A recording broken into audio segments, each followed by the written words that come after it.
എല്ലാവർക്കും നല്ല നമസ്കാരം എന്ന് പറയുന്ന സംഭവം പറയാനില്ല.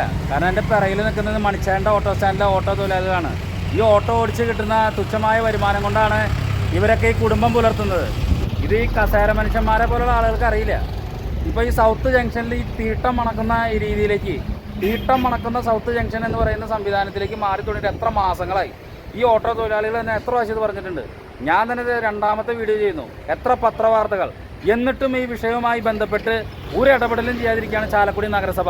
ചാലക്കുടി നഗരസഭയുടെ ശുചിത്വത്തെ പറ്റി വാദോരാതെ സംസാരിച്ചുകൊണ്ട് നടക്കുന്നുണ്ട്. ദേശീയ അവാർഡുകൾ നേടിയ നഗരസഭ ഈ സൗത്ത് ജംഗ്ഷനിൽ നിന്ന് പറഞ്ഞ സ്ഥാപനങ്ങൾ ഏതൊക്കെയാണെന്ന് കണ്ടെത്തി അവിടെ കൃത്യമായ ഇടപെടൽ നടത്താൻ കഴിവില്ലാത്തതുകൊണ്ടോ മടിയിൽ കനമുള്ളവരെ കൊണ്ട് ഭയക്കുന്നത് എന്തിനാ?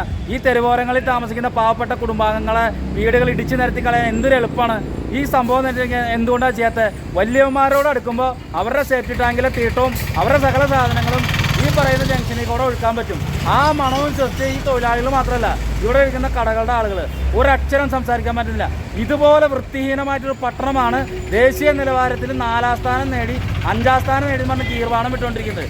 ഈ പരിപാടിക്ക് മാറ്റം വരുത്തിയില്ലെങ്കിൽ ഇത് മൂക്കടച്ചിരിക്കുന്ന പരിപാടിയിൽ നിന്നും മാറിയിട്ട് ഇവർ ഈ പറയുന്ന ഈ ഓട്ടോ തൊഴിലാളികൾ മിക്കവാറും ഈ ഓട അടച്ചു കെട്ടുന്ന രീതിയിലേക്ക് പോകുന്നൊരു സാഹചര്യത്തിലേക്കാണ് പോകുന്നത്.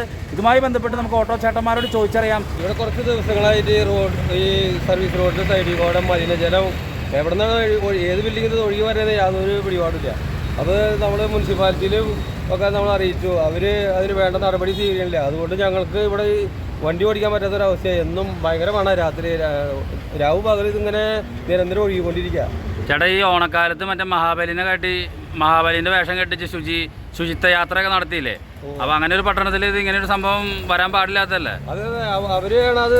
ഞങ്ങൾ പരാതി കൊടുത്തത് നൽകി അവർ വന്ന് ഇത് വേണ്ട നടപടി സ്വീകരിക്കേണ്ടതായിരുന്നു. അവരിതുവരെ സ്വീകരിച്ചിട്ടില്ല. ഞങ്ങൾ പരാതികളൊക്കെ നിരന്തരം പറയുന്നുണ്ട്. ഇതിങ്ങനെ ഒരു മഴക്കാലം പെയ്തപ്പോൾ അവിടെ നിൽക്കാൻ പറ്റില്ല. കടകളിലത് MLA വിളിച്ച് കാണിച്ചു കൊടുത്തിട്ടുണ്ടായി. MLA പറഞ്ഞ ഫോട്ടോ എടുത്ത് കൊടുക്കാൻ പറഞ്ഞു. അതിൻ്റെ ഇതിൻ്റെ ഫോട്ടോ എടുത്ത് അയച്ചു കൊടുത്തിട്ടുണ്ടായി. എന്നിട്ടും ഇതൊരു നടപടി ഉണ്ടായില്ലേ. ഞങ്ങൾക്കിവിടെ രാത്രി ഇവിടെയല്ല മണം. അതിൻ്റെ രാത്രിയാണ് ഇതിന് ഭയങ്കരമാണ്. കുറച്ച് നേരം കഴിഞ്ഞാൽ ഭയങ്കരമാണ്. വൈകിട്ടാകുമ്പോൾ ഇവർ തുറന്നു വിടും.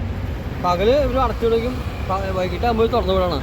ഒരു മഴ അങ്ങനെ പെയ്താൽ അതിനോടൊപ്പം ഏതെങ്കിലും സ്ഥാപനങ്ങളുടെ സ്ഥാപനങ്ങളുടെ ഉറപ്പാണ്. ഇത് മറ്റേ കക്കൂസമാലിന്യാണ് പറഞ്ഞത്. കക്കൂസമാലിന്യം ഇതിപ്പോൾ വേറെ ഒന്നുമില്ല. ഒന്നല്ലെങ്കിൽ ചുങ്കത്ത് നമ്മുടെ ലോഡ്ജ്, അല്ല എന്നുണ്ടെങ്കിൽ ഹൈവേ ബാറ്.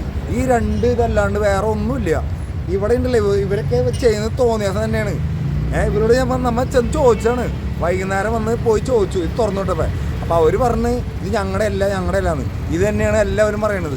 ഇങ്ങനെ പറഞ്ഞ് അന്ന് ഇവിടെ MLA വന്നപ്പോൾ ഞാൻ രാത്രി 2 മണിക്ക് ഇവിടെ തടഞ്ഞു നിർത്തിയപ്പോൾ ആള് കൂടി കണ്ടതാണ്. എന്നിട്ട് അവർ MLA പറഞ്ഞ കാര്യം എന്നോട് പറഞ്ഞത് ഒരു വീഡിയോ എടുത്തിട്ട് അയച്ചതായോ എന്ന് പറഞ്ഞു. ഞാൻ വീഡിയോ എടുത്ത് അയച്ചു വന്നിട്ടുണ്ടായിരുന്നു. ഇപ്പോൾ ഒരു 3 ദിവസം 4 ദിവസമായി. എന്നിട്ടും ഇത്രയും നേരമായിട്ട് ഒരു കാര്യം അവർ ചെയ്തില്ല. അതുകൊണ്ട് നമ്മൾ പ്രതിഷേധിക്കും. ഇനി നാളെ ഇത് തീർച്ചയായിട്ടും അടച്ചിടും. പറ്റുന്നുണ്ടെങ്കിൽ നാളെ ചെയ്യാം. ഇപ്പോൾ മുനിസിപ്പാലിറ്റി ചെയർമാനെ പോയി കണ്ടിട്ടുണ്ടായിരുന്നു. അപ്പോൾ ആൾ പറഞ്ഞത് ഇന്നല്ല എന്നുണ്ടെങ്കിൽ നാളെ ഇത് എന്തായാലും മറ്റേ JCB കൊണ്ടുവന്ന് തുറക്കുമെന്നാണ് പറഞ്ഞത്.